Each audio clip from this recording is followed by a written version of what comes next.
Every club. Every day. The Global Sports Podcast Network.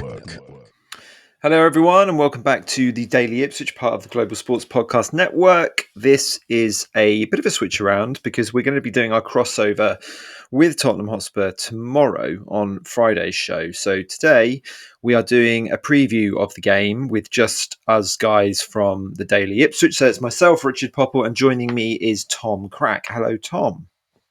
Hi, Richard. How are you doing, mate? Not bad, not bad. How are you? All well? Yeah, all good, thanks, all good. It was a daunting task doing the solo one last week. It's my first one since being part of the team, but there was enough to talk about from the Villa game, wasn't there? So hopefully it'll be the same this weekend as well. I thought you did a pretty good job. Thank you, mate. Thank you. I've not had the pleasure of a solo pod yet. I might try and avoid it for the rest of the season if I possibly can. Just talking into a wall almost, and you expect a rebuttal on occasion, then it doesn't come. I mean, there are a few sort of, I do listen to an occasional podcast where there's just one person talking, and it is a bit bizarre, isn't it? If there's no narrative or anything, if it's literally just somebody kind of like talking into a microphone. Yeah. But anyway, you did very well. Thank you, mate. All right, so this is our preview for the Spurs game. First chance of the season, actually, for Ipswich to complete the double over a side. We've got Tottenham, we've got Wolves, and we've got Chelsea with the opportunity to do that too. So Spurs are up first, and they will be, coming to town this Saturday, 3 p.m. kickoff at Portman Road. It's not been a particularly happy hunting ground of a time for us this season, particularly these 3 o'clocks at home. I can't remember. Was the Chelsea? What time was the Chelsea game? Was that it was an evening game, wasn't it? It was an evening game around, I think, in between Christmas and New Year's. That weird time of year when no one knows what day it was. I don't know if it was a Friday or a Wednesday or whatever day it was. I was at the pub when that game was on. Well, I mean, who knows? But it certainly wasn't a 3 o'clock Saturday afternoon game, and we have not fared brilliantly in those at home this season. So, a chance for us to flip the narrative a little bit. Confidence, hopefully, will be pretty high after that fantastic point at Villa last week. Yeah, absolutely. It's not just, I think that's a good point. It's not just the fact that we're playing one of the few sides that we have already beaten this season. We can't really say that about many other sides, can we? But yeah, I think last week it wasn't a victory, and we still haven't won a game since Chelsea. But it's a shot in the arm, I think, as McKenna called it. That's the injection of confidence. Obviously, the Coventry victory, if you're not counting league victories, that was obviously a big moment as well, I think. Just confidence can come in moments, and we've mentioned it a lot this season. How we're not. I don't think, given how the season's gone, I don't think we're going to expect a big run, so to speak, but a mini run. And I think, yes, Spurs and United on paper, it could be relatively daunting, but given where both clubs are, and we saw them against each other last week, at the moment, I think they're these next 2 run of games, and I don't think it's outlandish to say conceivably are opportunities for us to pick up some more points, and hopefully that is the case this weekend. But I think we're a bit confident going into this weekend. Yeah, I mean, it's a tricky one, isn't it? They have had obviously a very, very poor season in the league.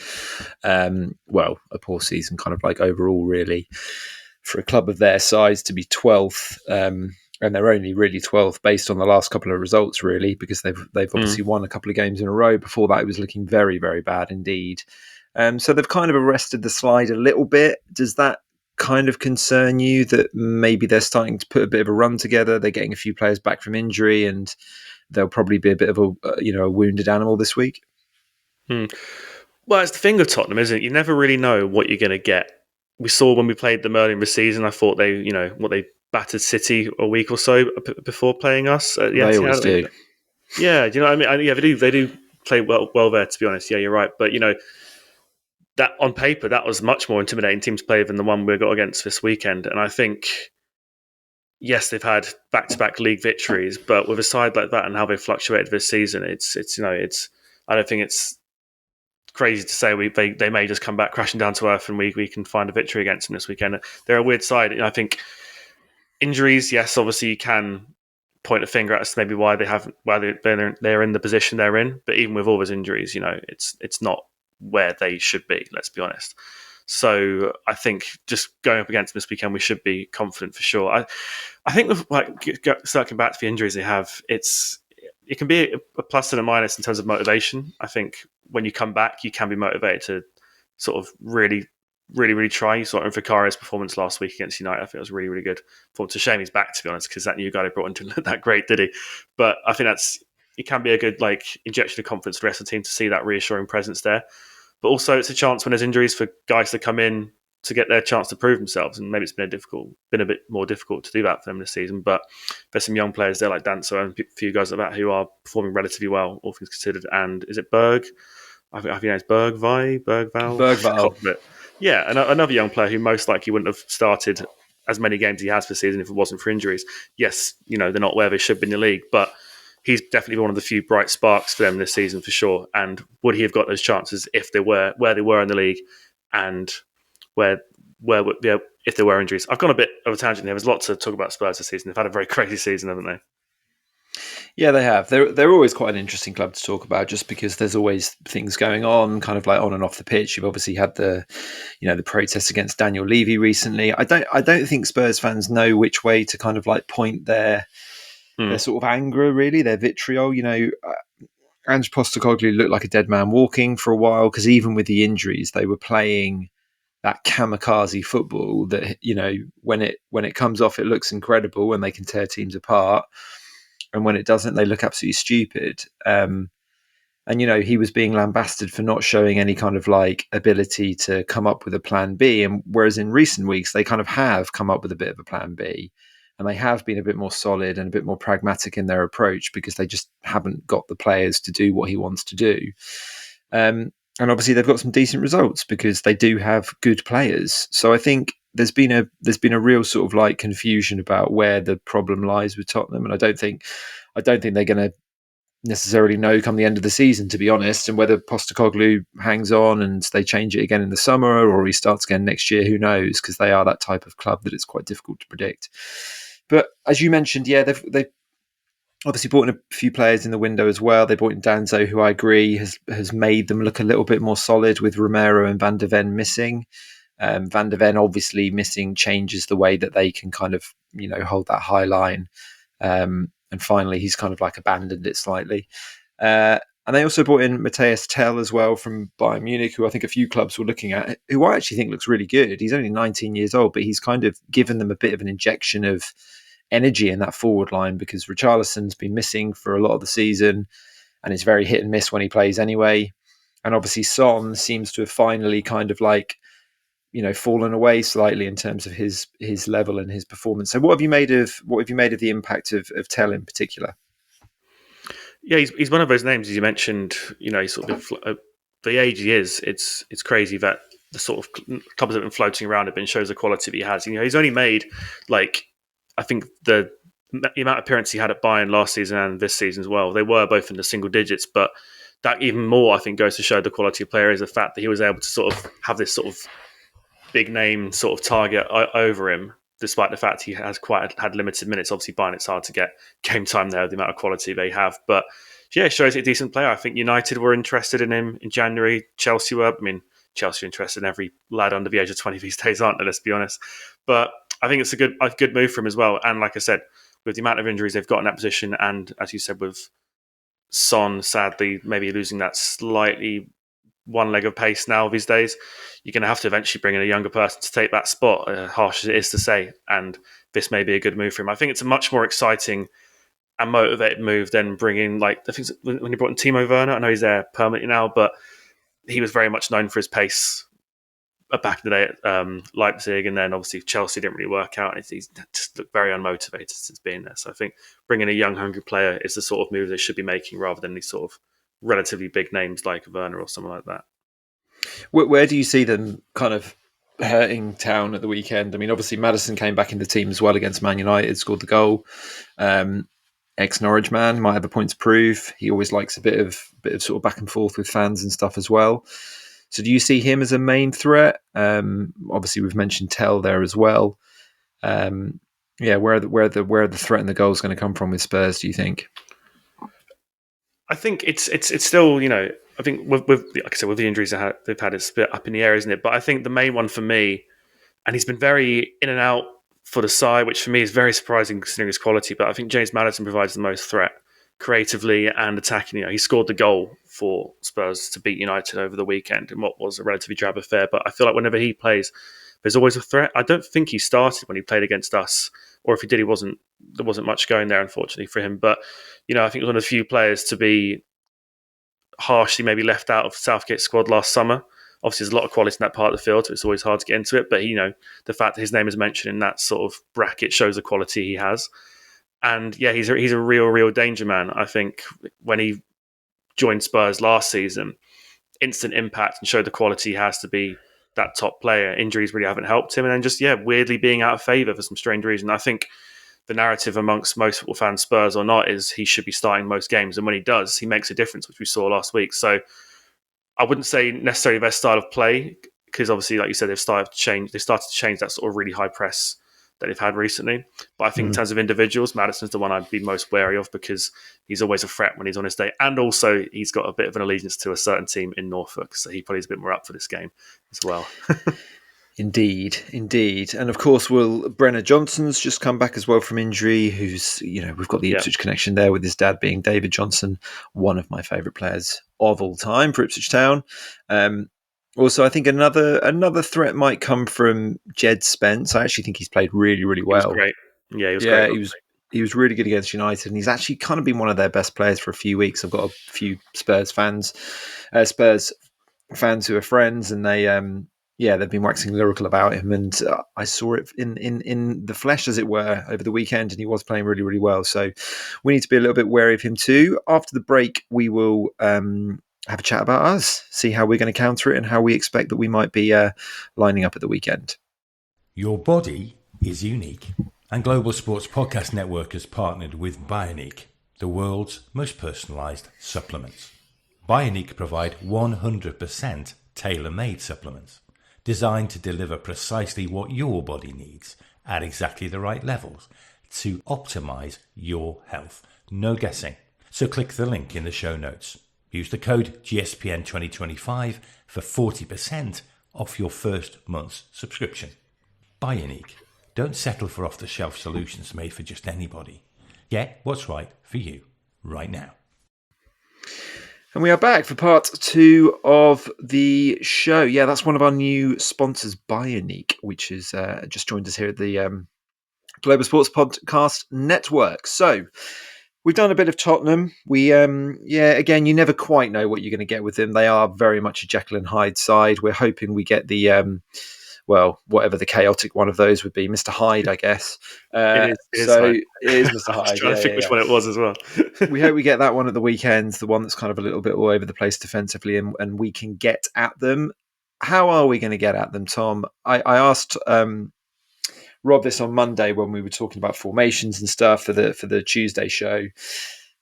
And basically, we're giving up sort of guessing whether we're going to be a back 4 or a back 5. Do you see it any other way? Is the form pointing to one way in your opinion? I think, again, I know like you guys said, we shouldn't really stick our neck out formation-wise. I do see a 4 in this game. I feel like they are a bit more fractious at defence, and there's much more holes to be gotten at. And with Delap scoring 2 in his last 2 in the league as well, I think he's really, really going to be up for it. And I think it's all the reason to have much more help up there.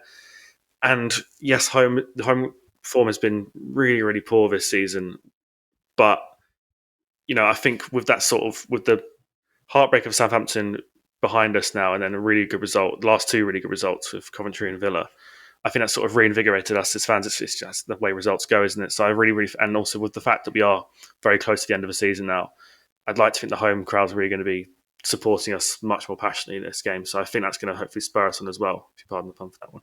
So yeah, I think attack, really. I can't see us playing 5. I think 4 is the way to go, unless a defensive red card happens like we saw last week, and when you do kind of change things, or we're holding on to a lead, then maybe revert to it. I think Johnson does provide that sort of you don't know what you're going to get type thing, because he looked really good last week. He also can provide that right wing back role, which when we are off the ball, we do revert to a 5, and when we're on the ball, we go to a 4, because that's really what happened. I think the first time we saw that style of play was against Tottenham earlier in the season when we got our first win. That was Johnson's first start, but we saw him and Twanzebe together, which you kind of thought, that's strange because you'd assume it'd only be one of them would ever start.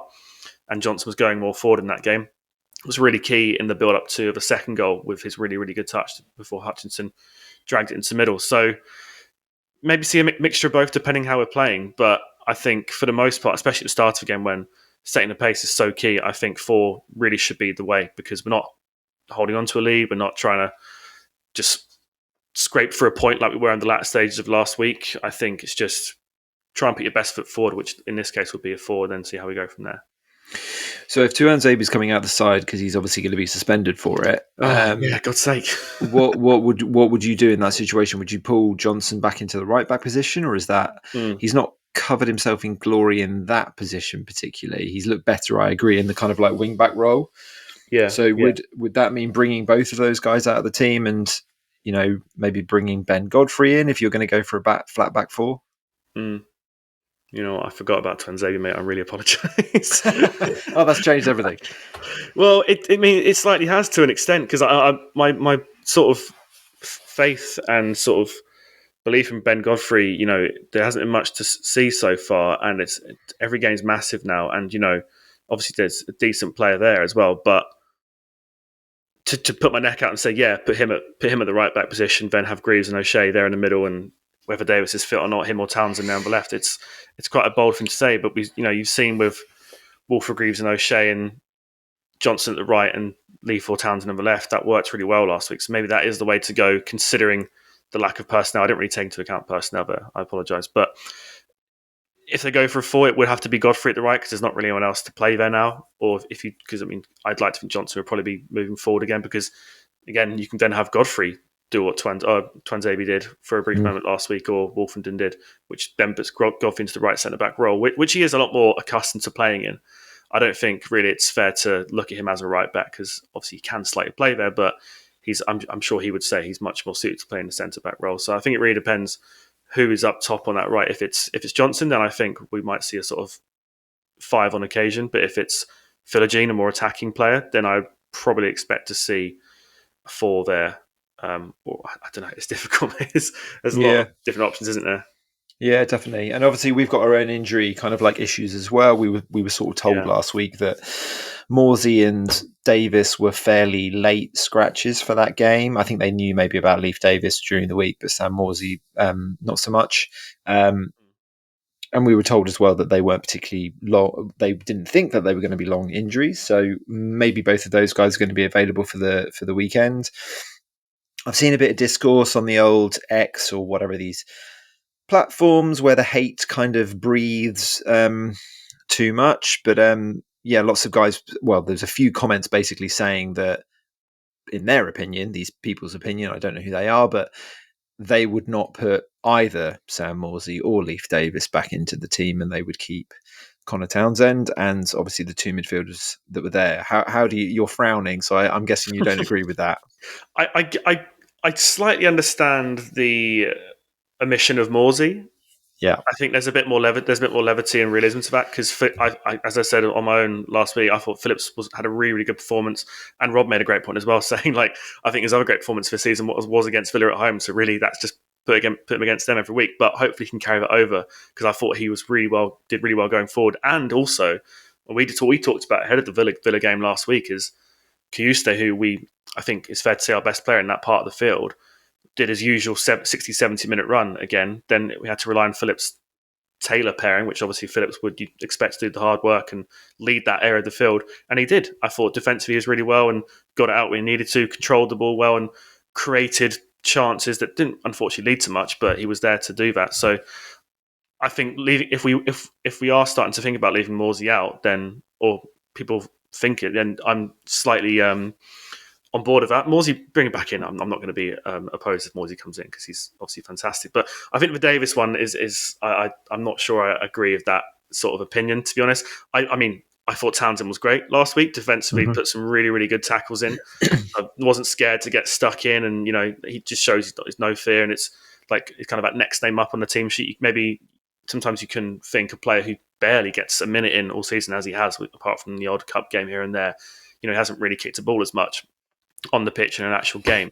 So to be that match ready was really, really good to see and reassuring as well, because I've always been a bit fearful this season of, if Davis goes, what's going to happen? And it happened last week, and it was an area of the pitch that really caused us no harm apart from Rashford's runs near the end of the game. But if Davis is fit, you have to play him. You really do. I know we talk about there's that sort of 50-50 wariness of him when he goes forward. There's holes at the back, and there's been a few errors this year, but he can get a goal or two like he got against Leicester, and he can create a fair few like he's got on this season. And he's just, we want to see our guys who have been there since day one in this McKenna, Ashton era, and he's really one of them, isn't he? And he's proven that he can be like league quality. I think if you look at all the guys who've made the jump from League One to Championship to Premier League, the guys who have been there from that point, it's starting to become thinner and thinner, isn't it, of who starts those games. And, we're now looking at Morsey as someone who may not be able to start those games as well. But Davis really is the only one kind of left from that pack now, which is crazy to see.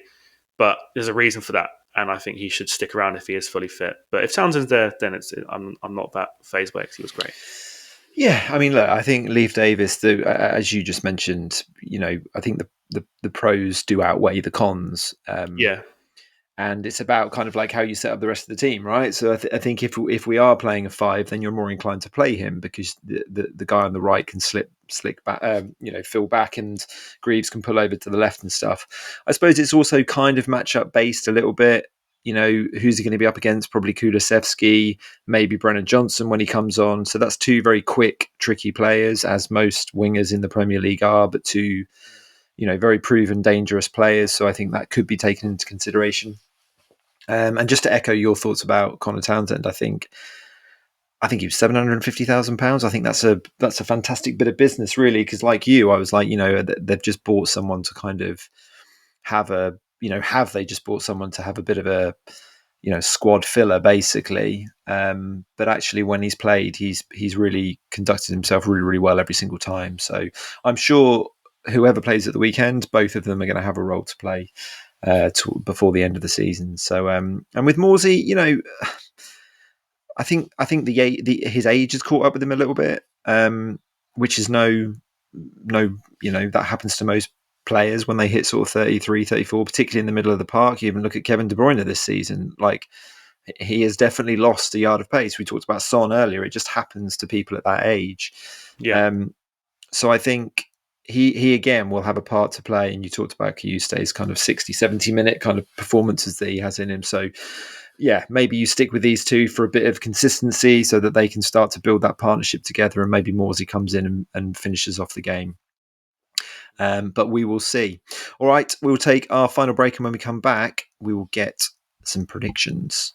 Here at the Global Sports Podcast Network, we spent a lot of time selecting our delivery platform, and Zencastr came out the clear winner. With 4K video recording from your phone and AI editing that automatically removes all those ums and ahs, it's super easy to start a podcast that sounds great and is delivered efficiently. If you're ready to tell your story, check out the link in the show description to learn more about Zencastr. And we're back for the final part of the show. So just before we go for your prediction, Tom, and we hear what you think is going to happen, what about up front? Are we thinking, obviously it depends on the 4 or 5, we won't go into that again, but in terms of personnel, who do you think has done kind of enough to take the front 3 positions? And obviously Enciso is going to be missing for this one at least, so there is a spot available there. I think the name that really stands out to me, because obviously the guys behind the lap, it's always been a bit of a contentious discussion this year. We've got a lot of decent quality players there, to be honest, so it's always up for debate each week, really, isn't it? I think the one person who I really would like to see this week is Jack Clarke. I can't believe I'm saying it, but I thought, that brace against Coventry, I think maybe has lit a fire under him, because he was very unlucky last week not to play the rest of the game after he came on for Enciso. So it was really a tactical decision that took him off at half-time for Wolfenden because of the lack of sort of help he had at the back of Tuanzebe going off. So it really wasn't anything based on his performance. And as you guys said on Tuesday's show, and as I pointed out on Monday as well, I thought he put in a really good performance, like not just going forward defensively, but when he did go forward, it wasn't that aimless sort of run and lose it and get tackled. He either held it and managed to make a few decent passes, and the times he did try and go past his man, he almost pulled it off pretty well. And, he's got a bit of a connection with Tottenham as well, so why not go for them as well? And I think it's time. There's few and far between that position now with, Enciso going out and Broadhead still not necessarily in favour despite how great he was around the winter. So maybe it's his time to start. Hutchinson, Philogene area. That's, again, if we're playing 5, only 2 of these 3 are going to start. If it's 4, potentially all 3 of them. But Philogene, again, didn't start last week to surprise many. He didn't even come on. But I think that's because we were trying to hold on to a lead, so it didn't really make sense to bring on a player of his sort of style, shall we say. But for me, I can't really pick like a 3 or a 2, like a certain 2 or 3. But in terms of who I'd like to see the most and who I think could have a good game this week, and I think Jack Clark could be the one. It's been a long season, so hopefully he's now finding his feet. So what it would be, depending on formation, but it would be Clark and Hutchinson behind Delap? If it's a 5, yeah. And if it's a 4, then those 2 and Philogene, I guess. But then, yeah, I don't know. What, an Amari in the 10? I think so. Schmodix, again, he's out, right? I don't think he's going to be around this weekend, unfortunately. I don't think we've heard. I don't think we've heard. What about this one? What if he plays Townsend and Davis, and he plays Davis on the left wing? I'd like that a lot. One of the best things about Davis's play is his like crossing and his ability to sort of go down the wing.